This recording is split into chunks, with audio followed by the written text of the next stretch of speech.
sur le titre de ce discours.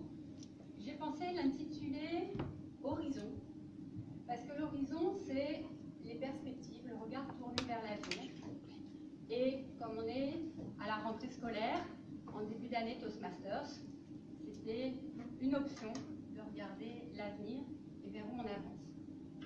Et puis j'ai préféré l'intituler finalement Transition, parce que ça m'inscrit beaucoup plus dans le présent, dans le moment ici et maintenant. Qui parmi vous a déjà changé de lieu de vie, déménagé? Qui a déjà changé d'emploi?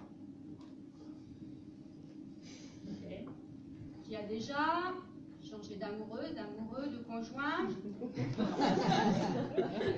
Vous voyez bien de quoi je parle. Les transitions, ce sont ces périodes de vie instables où on sort du connu, on manque un peu de repères, on n'est pas encore revenu dans une zone de confort élargie. Il peut arriver qu'on doute.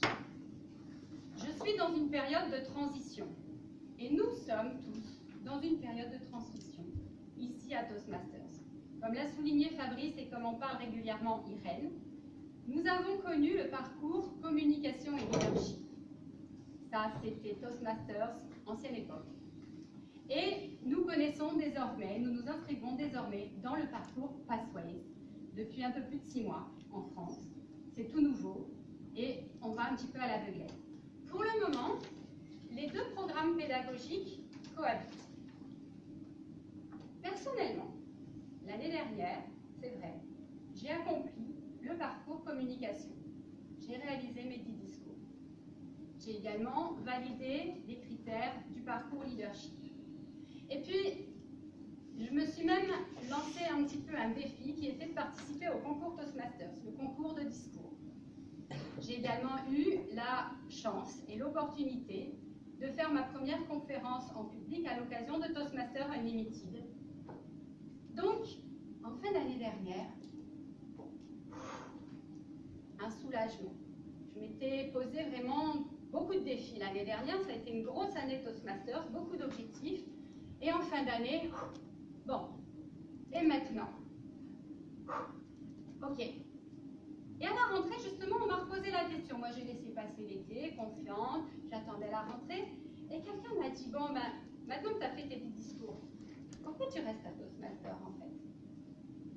Et j'ai trouvé cette question intéressante. Pendant mon parcours, il m'est arrivé d'arriver à certains paliers. Peut-être connaîtrez-vous ça aussi, ou avez-vous déjà connu ça? Il y a des moments où on progresse, et puis on stagne. Et là, on ne sait plus trop pourquoi on est là. Qu'est-ce qui nous attend après? La motivation fluctue. Dans ces moments-là, je vous invite à vous poser une question qui m'aide en tout cas, et qui est: que puis-je ajouter ici qui rendra l'aventure encore plus belle? Alors aujourd'hui, je fais devant vous un deuxième discours brise-glace, 1 an et demi après le premier. J'ai fait le choix de ne pas continuer le parcours Toastmasters avec les manuels avancés et de basculer dans Pathways pour me remettre en question et pour relever de nouveaux défis. J'ai soif d'évaluation et à travers les rôles que je prends ici à Toastmasters, j'ai envie d'aller voir encore plus loin. En tant que VPA, j'ai l'intention de mettre en place un groupe de mentorat pour faciliter les gens comme moi qui ont d'expérience Toastmasters à transmettre cette expérience auprès des nouveaux membres ou bien de membres plus anciens qui pourraient solliciter de l'aide et du soutien. J'ai envie, à travers mes discours préparés et le parcours Pathways que j'ai sélectionné, d'apprendre à inspirer et divertir un auditoire. Et puis aussi, j'espère tout au long de l'année avoir beaucoup l'occasion d'improviser afin de stimuler mon imagination, ma créativité et progresser dans la prise de parole spontanée. Alors, voilà, aujourd'hui je suis en période de transition, le club est en période de transition. Et ce que je vous invite à faire, comme moi, avec moi, c'est vraiment vous poser la question: quels sont les prochains défis à relever? Que pouvons-nous ajouter à notre club pour rendre l'aventure encore plus belle? Et j'aimerais également vous inviter à vous remettre en perspective un petit peu les choses. Lorsque vous vous trouvez dans une situation inconfortable, lorsque vous vous sentez inconfortable, que ce soit à Toastmasters ou dans votre vie en règle générale, et bien simplement prenez conscience que vous êtes sans doute au bon endroit, au bon moment, pour continuer à apprendre